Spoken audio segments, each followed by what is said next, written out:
Кога грчкиот врховен суд одлучи да не ги екстрадира бегалците Горан Груевски и Никола Бошковски затоа што еднаш биле помилувани, судиите во Атина пред себе немале дописи или објаснување за актот на председателот Ѓорге Иванов доставен од Македонското министерство за правда.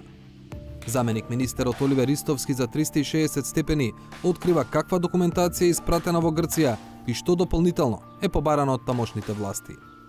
Тука се обвинителниот акт во секој случај, тој оди секогаш и сите можни мислења што се прибавени претежно од Министерството за внатрешни работи околу достапноста на лицата на територијата на Република Македонија, начинот, ако го знаеме, на кој се излезени од Република Македонија, еве тоа се појави со пасошите и слично. После краток временски период од првото доставување имаше едно барање за дополнување, кратко дополнување на документацијата, каде што ние прибавивме и од Основниот суд Скопје 1 и од Министерството за внатрешни работи дополнителни неколку детали кои ги интересираше Министерството за правда на Република Грција и веднаш и тие ги преведовме и ги доставивме. Доказите што се во Основниот суд Скопје 1 кон обвинителен акт не се доставуваат со барање за екстрадиција.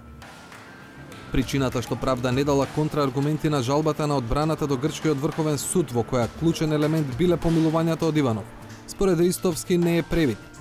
Тоа, според процедурата, било невозможно. Не е испуштено ништо од Министерството за правда.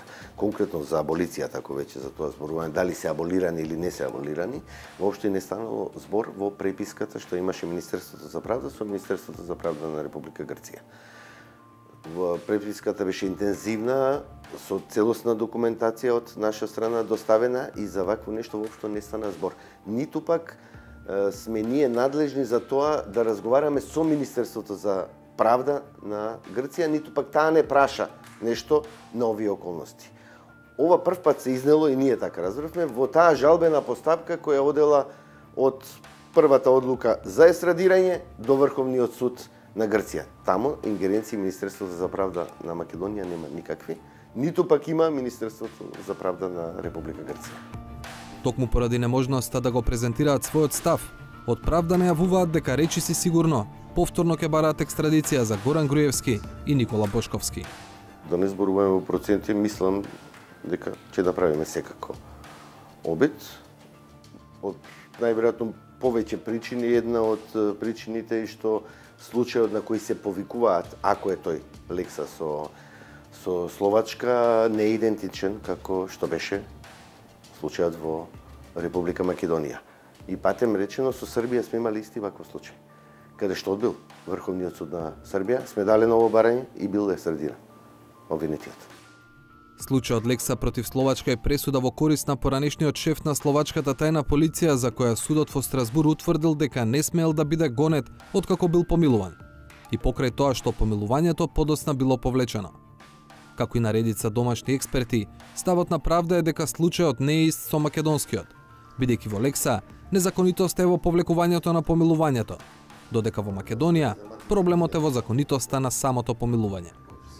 Илустративно, толкувањето е дека правото на председателот на Македонија да помилува без никаква процедура извира од членот 11 од Законот за помилување од 1993 година.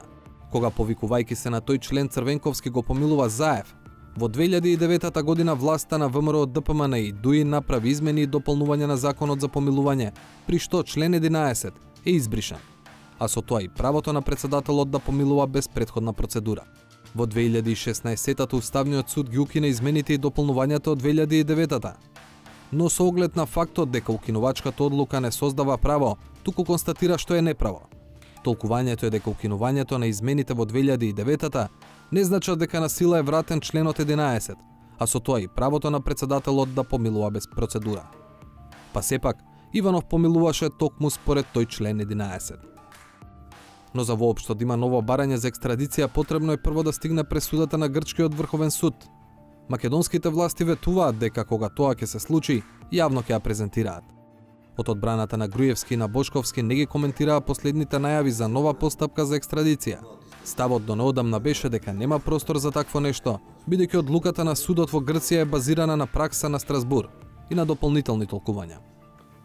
Пред било кој суд, па дури и во Македонија, постапката би требало, односно одговорот би требало да биде ист како и во Грција. Дури и Институтот за меѓународно право даде мислење дека доколку постои помилување, понатаму овие луѓе не може да бидат гонети и против нив не може да биде распишувана било каква меѓународна потерница и не може да биде поднесено барање за екстрадиција. Од судењето за предметот Титаник веќе е јасно дека пресудата на Грчкиот врховен суд е аргумент на одбраната во предметите на СЈО да бара прекин на гонењето на нивните клиенти кои беа помилувани од Иванов. За сега не се знае како ќе се постават судиите во предметите во кои ќе има такви барања. А судот за човекови права веќе се занимава со предмети на СЈО. Агенцијата Макфакс вчера јави дека годинава до Страсбур стигнале неколку жалби од бранители на обвинети од СЈО и дека станува збор за индивидуални жалби за различни повреди на постапката. Нема информации за кои точно повреди се жалбите, ниту дали судот се изјаснил за прелиминарна допуштеност на пријавите.